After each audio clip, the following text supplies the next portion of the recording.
This is All India Radio. In the program Spotlight, now we bring you a discussion on India and United Nations need for reforms.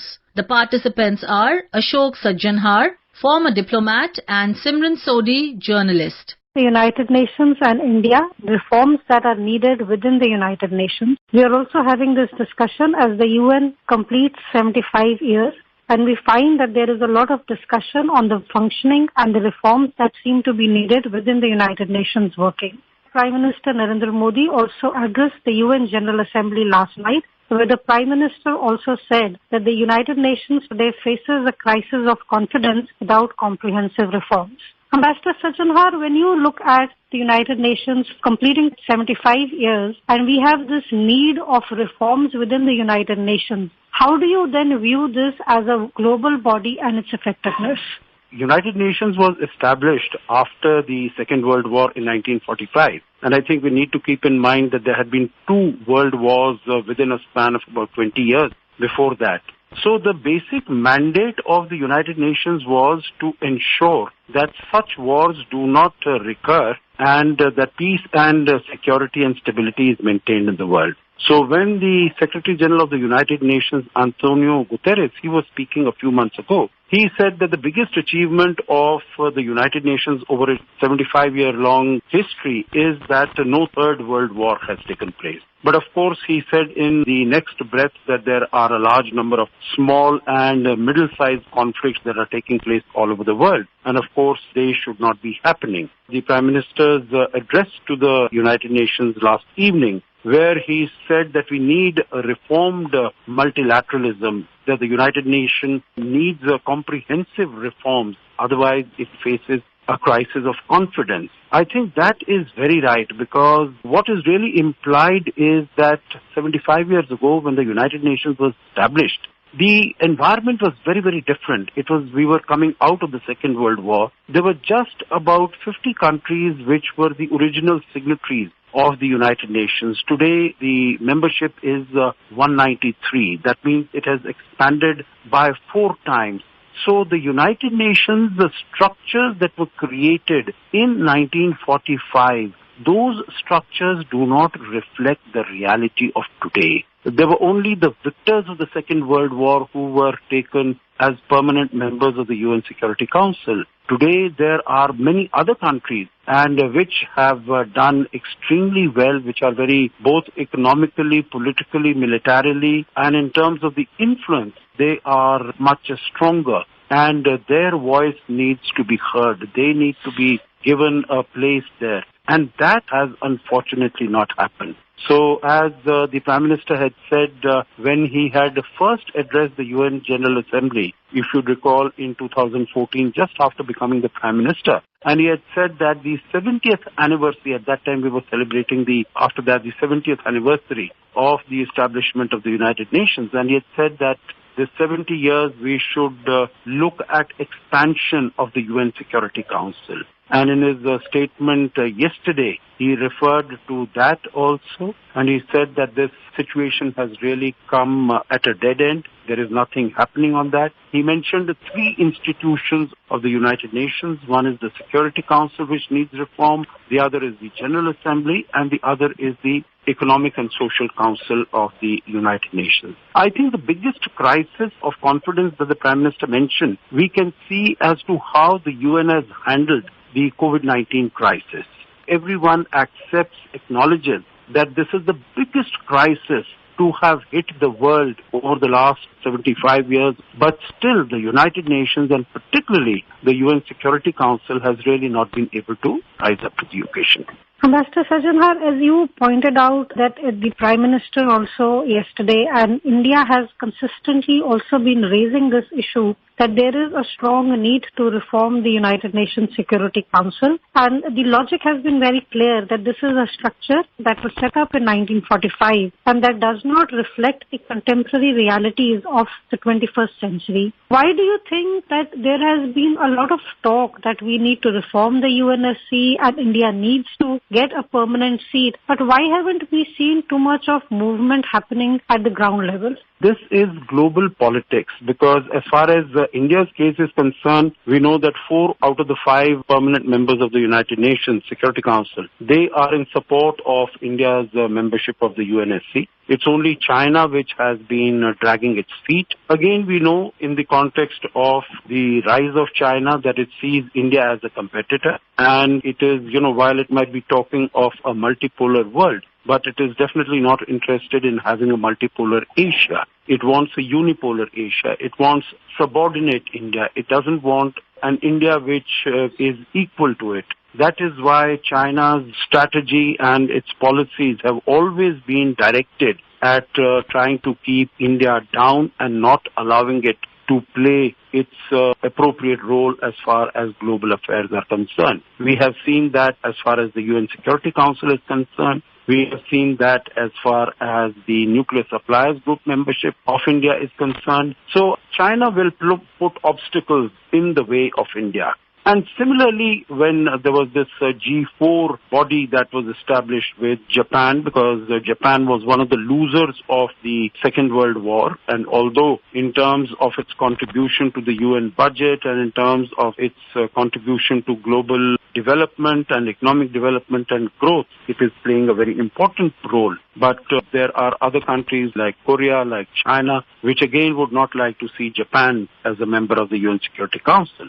Similarly, we have countries like Germany. Its neighbors would have problems with it, and Brazil. So this G4 have individually a very strong case, but it is global politics which is coming in the way. But I think it is realized that now, as far as the UN Security Council permanent members are concerned, it is Latin America is not represented, the continent of Africa is not represented, India with the third largest economy in purchasing power parity terms in the world, it is not represented. So there are anomalies. We really need to reflect on it because, as the Prime Minister said, we cannot fight today's challenges with outdated structures and without comprehensive reforms. We need to give voice to all stakeholders, address contemporary challenges, and focus on human welfare because we've seen that globalization it has had many positive impacts,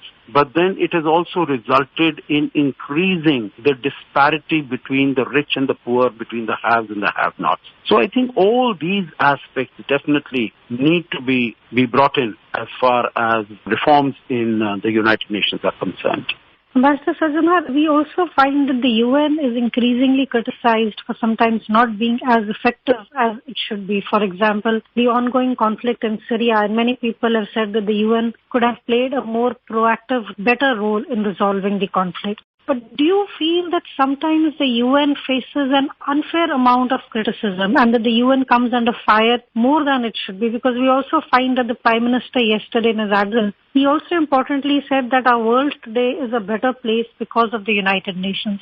Do you feel that sometimes the criticism that we all give the United Nations is maybe a little too much? I agree with what the Prime Minister had also said, that the world needs the United Nations and the United Nations has many successes to its credit. I also mentioned that what Antonio Guterres had said, that the small and some middle-sized conflicts are still going on. But the United Nations and particularly the UN Security Council, which is really mandated to ensure peace and security in the world, can be as effective as its members want it to be. So you mentioned Syria, but there are so many other cases. We can speak about Iraq, we can speak about Afghanistan, we can speak about Sudan, Nigeria, Boko Haram. But it is the member states and particularly the permanent members of the UN Security Council.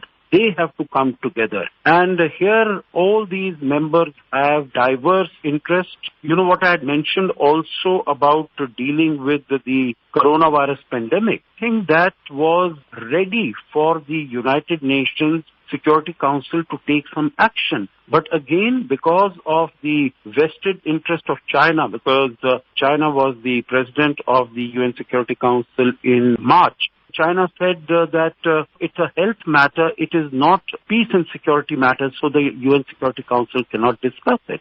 So it was not discussed in March, it was discussed in April. But even after that, the UN Security Council has not been able to take any significant concrete actions because there has been an underlying tension between the members, United States, China. There has been, whether it's a trade war or a technology war. So they have not been able to see eye to eye with each other. And if you compare this to what happened in 2014, when the Ebola crisis erupted and all the countries were able to come together, and Ban Ki-moon, who was the Secretary General at that time, and the United States was able to provide the leadership. So here there has also been a failure of leadership that is palpable, because we've seen that it is the United States that has provided the leadership. But in the current case, it has withdrawn it into itself. The tendency has been more to isolate itself. And I think that is another reason why we have not been able to, the United Nations has not been able to acquit itself as creditably as it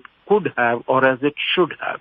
Ambassador Sajjanhar, as you explained in detail, we also find that when we look at the working of the UN, we actually also look very closely at the working of the UNSC, the United Nations Security Council. And we find that the P5 members having this veto power can sometimes be also problematic, as we have seen in India's case, that every time we have tried to raise the issue of terror or the designation of people who reside in Pakistan and indulge in cross-border terrorism against India, every time India has to go to the UN and to the UNSC for a certain thing, we find that China used that power then to block what is India's right in a way to raise this at global levels. How do you see then the UN reforming itself, and how do we see a forward movement where countries can get a fair hearing and also see some practical action being taken place? Veto might have had some validity, some relevance, some significance just after the Second World War, that there should be, when we are trying to maintain peace and security in parts of the world, then different countries, all these permanent members at least, should be on the same page. But I think with this passage of time, what we have seen, and you have given this in great detail, whether it was in the case of Masood Azhar, it was the whole process took more than 10 years. We started the process in 2009, and there were 4 vetoes that China applied. And that also not for itself, but for its puppet state, its satellite state, Pakistan, because there are strategic interests that China has as far as Pakistan is concerned. So veto power can be misused, definitely. So I think there are reforms that are definitely called for. In an ideal situation, there would be no veto power, because I think it is quite ironic that an organization, the United Nations, which pronounces upon, encourages and promotes democracy in the world, is itself not democratic in its functioning. That it has divided the world into 2 categories, those which have the veto power, those which are permanent members, and all the others who are not. So I think in an ideal situation, it would be a democratic setup. But I don't think that in the foreseeable future, that is a realistic aspect. But what we can possibly try to do is that just one country applying a veto would not be effective. Maybe having at least 2 out of 5 if they are objecting to a particular situation. This is just a suggestion that could be considered. Then that means that there is a definitive problem as far as any particular issue is concerned. But I think once this thing comes up, if as and when the UN Security Council is expanded, the permanent members increased to 10, if the other 5 are also given veto power, or I think there are several permutations and combinations which could ensure that veto power is not used flippantly and casually, but only when serious matters of global security and peace are concerned.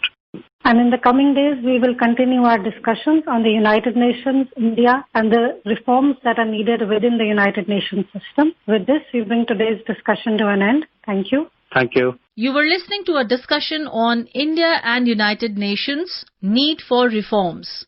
The participants were Ashok Sajjanhar, former diplomat, and Simran Sodhi, journalist. This program was produced and presented by the News Services Division of All India Radio. You can listen to it on our mobile app News on AIR. This program is also available on our website newsonair.com. You may email your opinion about this program at airnsdtalks@